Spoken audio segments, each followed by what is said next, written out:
You make my point. That as long as a white man does it, it's all right.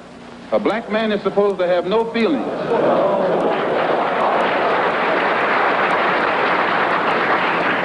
But when a black man strikes back, he's an extremist. He's supposed to sit passively and have no feelings, be nonviolent, and love his enemy. No matter what kind of attack, be it verbal or otherwise, he's supposed to take it. But if he stands up and in any way tries to defend himself, then he's an extremist.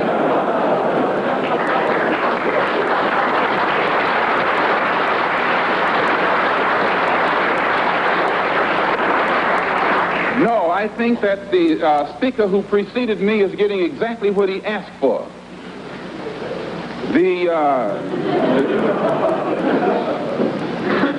My reason for believing in extremism,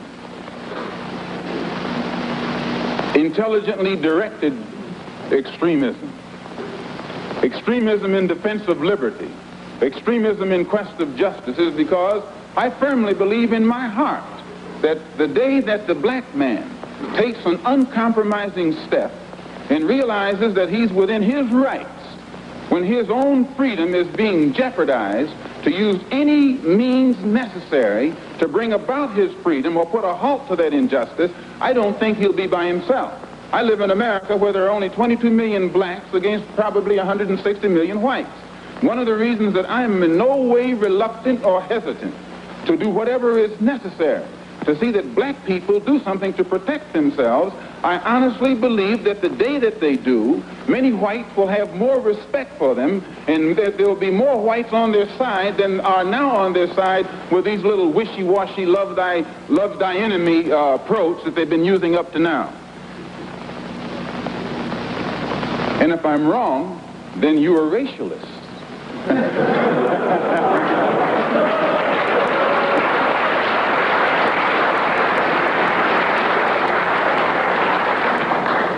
As I said earlier, in my conclusion, I'm a Muslim.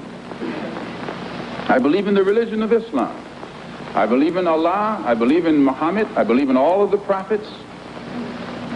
I believe in fasting, prayer, charity, and that which is incumbent upon a Muslim to fulfill in order to be a Muslim. In April, I was fortunate to make the Hajj to Mecca and went back again in September to try and carry out my religious functions and requirements. But at the same time that I believe in that religion, I have to point out I'm also an American Negro.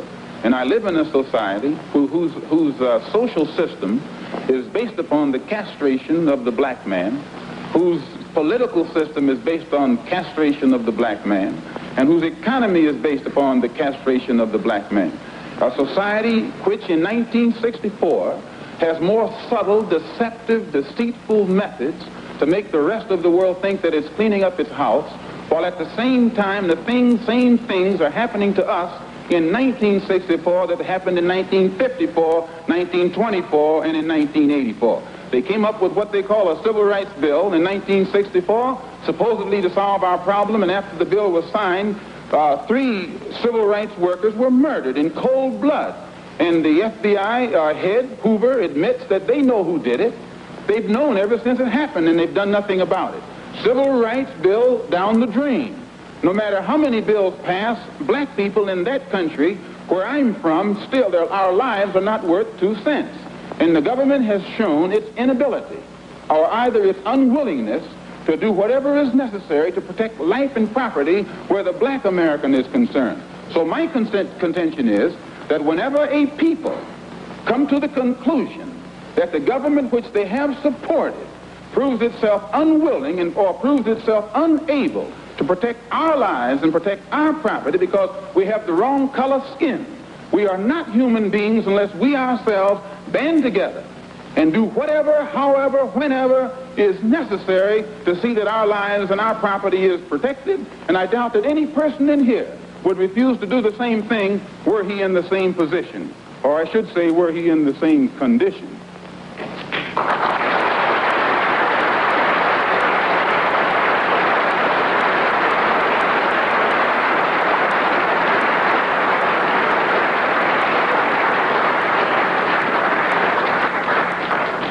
one step farther to see am I justified in this stand.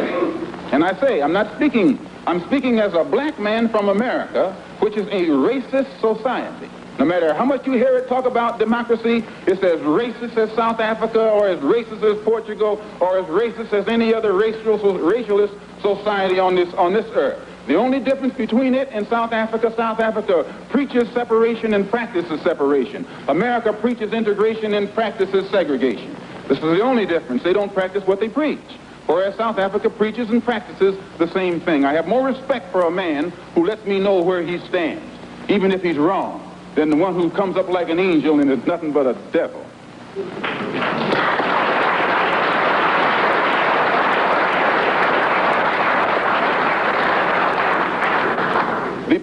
The system of government that America has consists of committees. There are 16 senatorial committees that govern the country and 20 congressional committees. 10 of the 16 senatorial committees are in the hands of Southern racialists, senators, who are racialists. 13 of the 20, this was before the last election. I think it's even more so now. 10 of the 16 committees, senatorial committees, are in the hands of senators who are Southern racialists.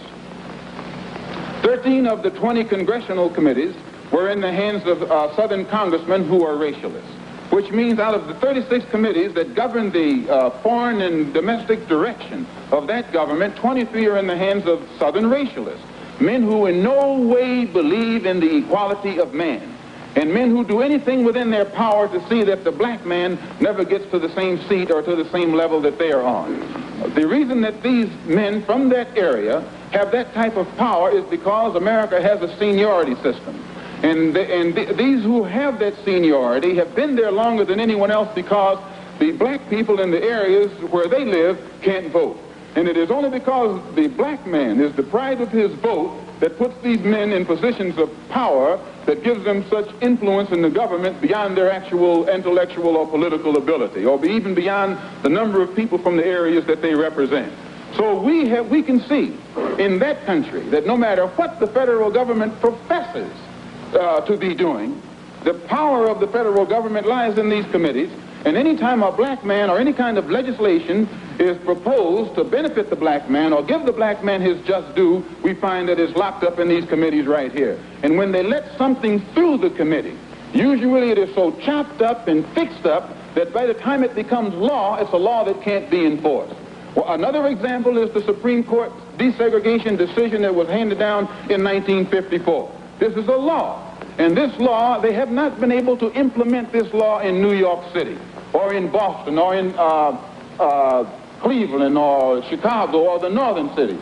And my contention is that any time you have a country, supposedly a democracy, supposedly the land of the free and the home of the brave, and it can't enforce laws, even in the northernmost cosmopolitan and progressive part of it, that will benefit a black man, if those laws can't be enforced or that law can't be enforced, how much heart do you think we will get when they pass some civil rights legislation which only involves more laws? If they can't enforce this law, they'll never enforce those laws.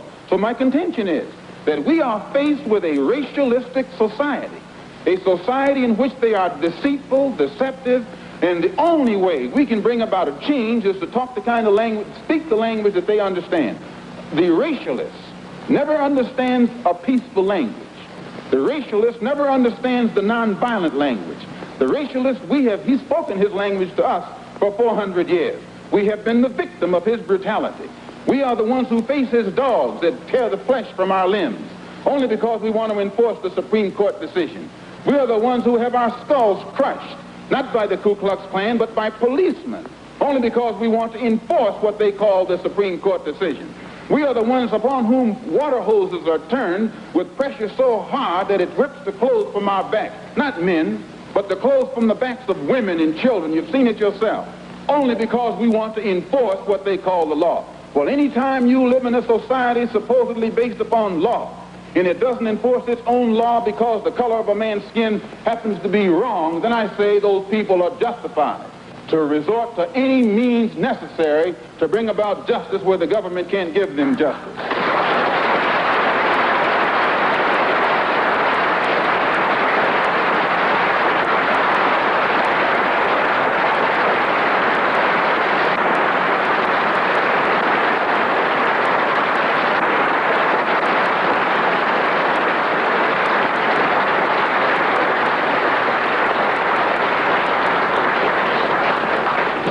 I don't believe in any form of unjustified extremism. But I believe that when a man is exercising extremism, a human being is exercising extremism in defense of liberty for human beings, it's no vice. And when one is moderate in the pursuit of justice for human beings, I say he's a sinner. And I might add in my conclusion, in fact, America is one of the best examples when you read its history about extremism. Old Patrick Henry said, liberty or death. That's extreme. Very extreme.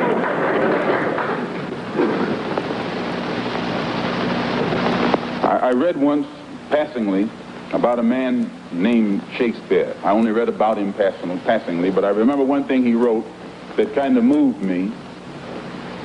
He put it in the mouth of Hamlet, I think it was, who said, to be or not to be.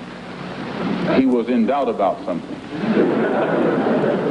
Whether it was nobler in the mind of man to suffer the slings and arrows of outrageous fortune, moderation, or to take up arms against the sea of troubles and by opposing, end them. And I go for that. If you take up arms, you'll end it. But if you sit around and wait for the one who's in power to make up his mind that he should end it, you'll be waiting a long time. And in my opinion, the young generation of whites, blacks, browns, whatever else there is, you're living at a time of extremism, a time of revolution, a time when there's got to be a change. People in power have misused it, and now there has to be a change, and a better world has to be built, and the only way it's going to be built is with extreme methods. And I, for one, will join in with anyone. Don't care what color you are, as long as you want to change this miserable condition that exists on this earth. Thank you.